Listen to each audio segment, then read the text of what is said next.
There once lived an old man who had nothing to do. It wasn't that he was a loafer, he was a clockmaker. The only trouble was that clocks haven't been invented yet, so none of the clever little clocks that he made worked. And making clocks that don't work is really nothing to do. He was very lonely. To pass the time, he would play hide and seek with himself. 3, 2, 1, he would shout. Ready or not, here I come. And he would search behind the bed, behind the dresser, behind the desk. But he could never find himself. Where can I be? He would shout, tearing at his hair. Not a very happy existence. But one day, something changed all that. He was in the woods, gathering nuts for winter, when he chanced to see a box that was partially hidden behind a large tree. A box! He shouted. Hooray! I will take it home and turn it into a clock that doesn't work. But as he came around the tree, his eyes widened with surprise. The box had something in it. Something with legs and arms and a head. Who are you? Asked the old man. I'm a baby who has been left here in the woods by my wicked stepmother, said the something. Baby? Asked the old man. How old are you? 16. So she wasn't the youngest babe in the woods. But the old man took pity on her anyway, and carried her home to raise as his own daughter. Then one day, exactly a year to the day after he found her in the box, the old man turned to the girl. Cutie Lou, he said. He called her Cutie Lou because she was indeed cute. You know, the medieval version of a supermodel. Cutie Lou, this is your birthday, and I'm going to go out and find you a gift. He set off into the wilderness, and soon came to a soft wooded glade. There he found some beautiful flowers made of solid gold, or at least gold planting. Perfect, he figured, for his daughter's hair. But no sooner had he picked one of the flowers when, with a mighty roar, a great beast suddenly jumped from a nearby thicket. You are picking my flowers, growled the beast, who was big and hairy and ugly, not unlike certain college students the morning after a night on the town. For that I will eat you. But, protested the old man, I only picked one. So, I'll eat you once. The old man pleaded for his life. Listen, said the old man, I'll give you a present. How about a clock that doesn't work? What else you got? Asked the beast. Nothing.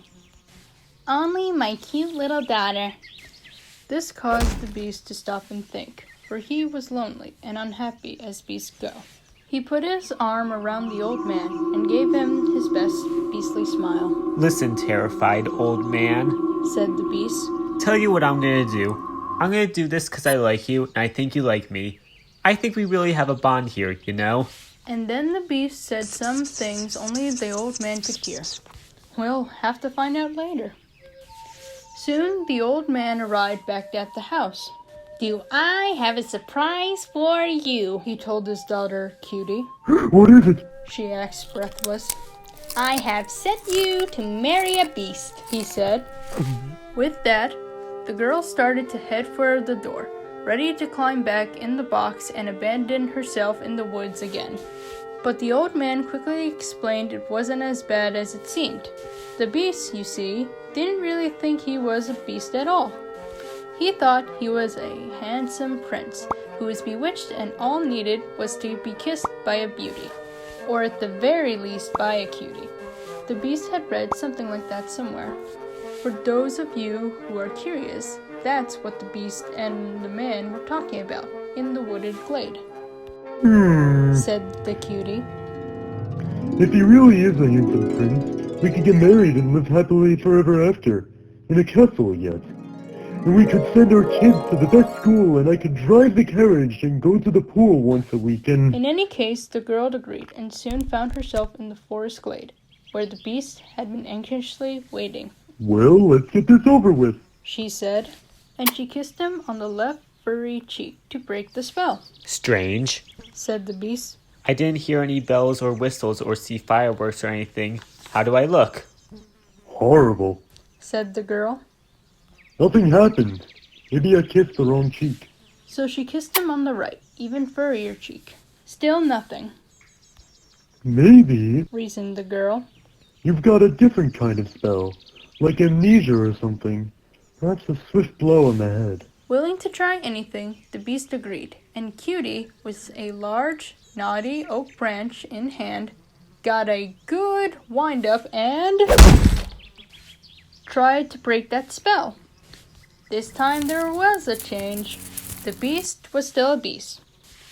Only he now had a beastly headache. Cutie decided if he was ever going to change back into a prince, he needed some professional help. So she took the beast to the kingdom's wise man. He had an office downtown. The wise man led the beast through a waiting room onto a couch. The wise man took up a pen and pad.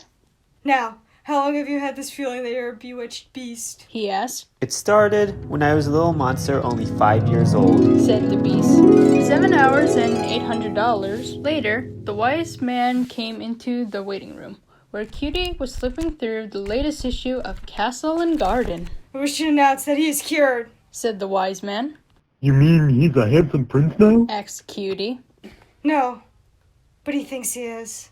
And with that, the beast dashed out, wearing a robe, a crown, and a toothy smile. He grabbed Cutie around the waist and gave her his best Dancing with the Stars dip. Alas, fair maiden, it is I, Prince Charming. Said the beast. Cutie rolled her eyes. She had to make one last desperate effort.